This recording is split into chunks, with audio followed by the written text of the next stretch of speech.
check, kamusta? Sana ayos lahat, no? Yun, ngayon i-filter ko na yung sa cold brew.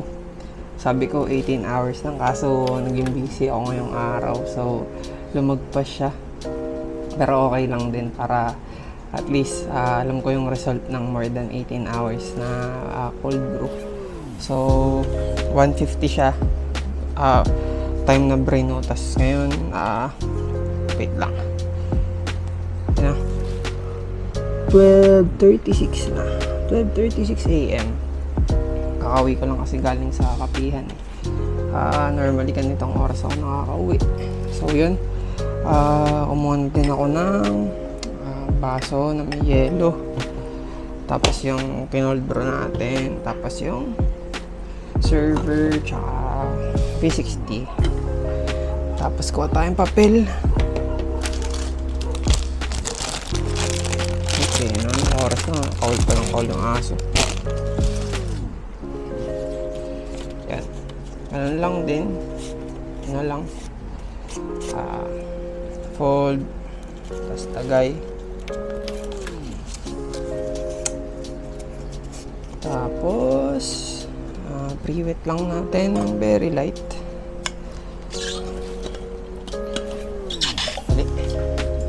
Very light lang para hindi lang masyadong umagaw ng liquid si paper, para mag-drip na siya kaagad pagka kape na inilagay natin. Yan.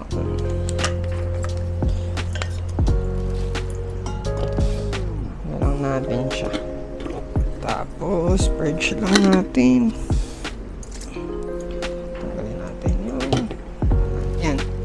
So yun lang, press. Ayan na. So maliit lang naman kasi yung ratio natin, kaya mabilis lang to.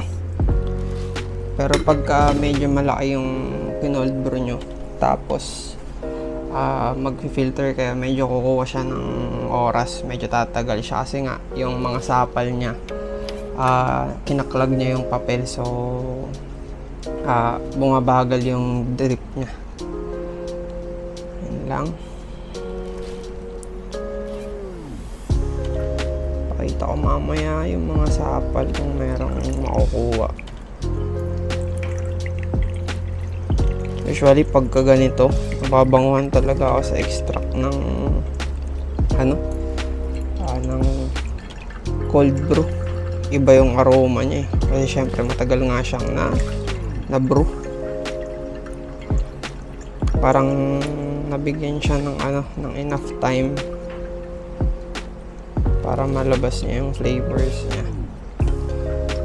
So yun din pala, add ko lang, kapag ka magko-cold brew kayo, suggest ko na mag-cold brew kayo ng medium roast kapag iinumin nyo lang siya ng straight cold brew, yung hindi nyo na siya dadagdagan ng sweetener, ng gatas, or pwede din kahit gatas lang, basta walang ibang sweetener or may mga ibang syrups na may flavor ng mga powders. Kasi yun nga, pag medium roast yung kinold brew mo, pwedeng maging tawag dito, pwedeng ma-emphasize yung notes niya since na-brew nga siya through time, tapos nabigyan siya ng enough na time para ma-juice out yung mga flavors niya. So pwede siyang mag-contrast dun sa lasa na ina-expect niya, lalo na pag pangbenta. Kunyari, gagawin nyo, magbebenta kayo ng bottled na cold brews, tapos yung taste notes na makukuha nyo, may mga floral siya, mga ganun. So posible siya maapekto sa final output ng lasa ng drinks nyo. So kapag ka mag medium roast kayo, yun, okay siya, napakasarap niya pagka straight lang, straight cold brew. Pero pagka tawag dito, pagka gagamitin nyo sa mga flavored lattes or mga flavored drinks, mga sweetened drinks, gamit kayo ng dark roast, kasi yun, na siya dahil nga dark na yung pagka-araw sa kanya, medyo nasunog na yung mga notes niya. Ang madalas lang nalalabas doon na lasa, medyo earthy, medyo woody, or kung meron siyang mga brown sugar, molasses, cocoa, ano pa ba, kasi mga medyo ano na siya, medyo bold in taste na. Ayun yung may emphasize niya. Tsaka okay na okay siya pagka lalagyan nyo ng gatas or ng ibang flavor, kasi syempre kahit pa paano nandun pa din yung body tsaka yung boldness ng coffee extract. So si medium roast kasi medyo ano siya, medyo mas lighter or toned down siya, kumbaga hindi aggressive yung pang dating niya sa palate natin. So yun, since maliit nga yung ratio natin, sobrang liit lang din nung, or sobrang konti lang din nung mga sapal niya. Pero ano naman, meron din nakuha, nakakaunti. Kasi tingnan nyo, liit lang, sobrang konti ng ng binigay niya sa atin na extract. Goods lang talaga sa isa. Wait lang, switch ko yung pakita ko yung mga sapal na konti, maliliit, sana makita.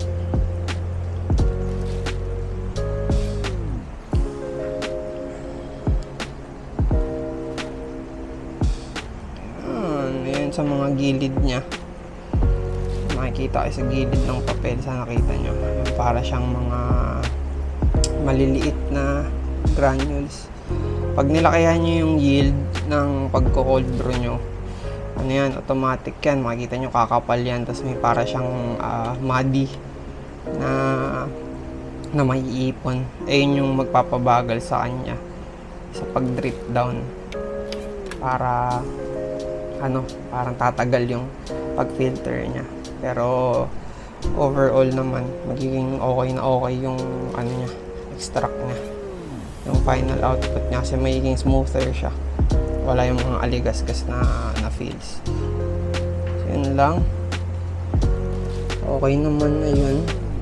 Lang ikot natin, ganun lang naman siya kabilis.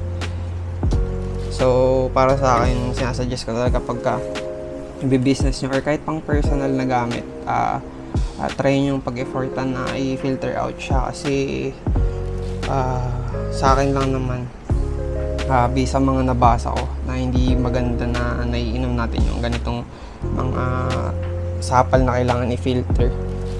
So yun, kumuha din ako ng baso na may ice, diyan ko siya iinumin. Kulit kung kailan umuulan tsaka ako hindi nag-hot, tsaka puro malamig yung ininom ko. So yun lang naman yung kukuhanan ko ngayon, diba? Saktong sakto lang siya sa single na gamit. So yun, thank you, sana nag-enjoy kayo. Susunod, siguro ano naman ba gawin natin? Siguro AeroPress naman, kasi medyo similar siya kay French press, pero ito medyo may konting techniques na sa AeroPress. Para na siyang combination ni French press tapos KV60 on the side ng pagbuhos at saka yung mga paghalo-halo. So yun naman sa susunod siguro na video. Yun lang, thank you, ingat kayo palagi.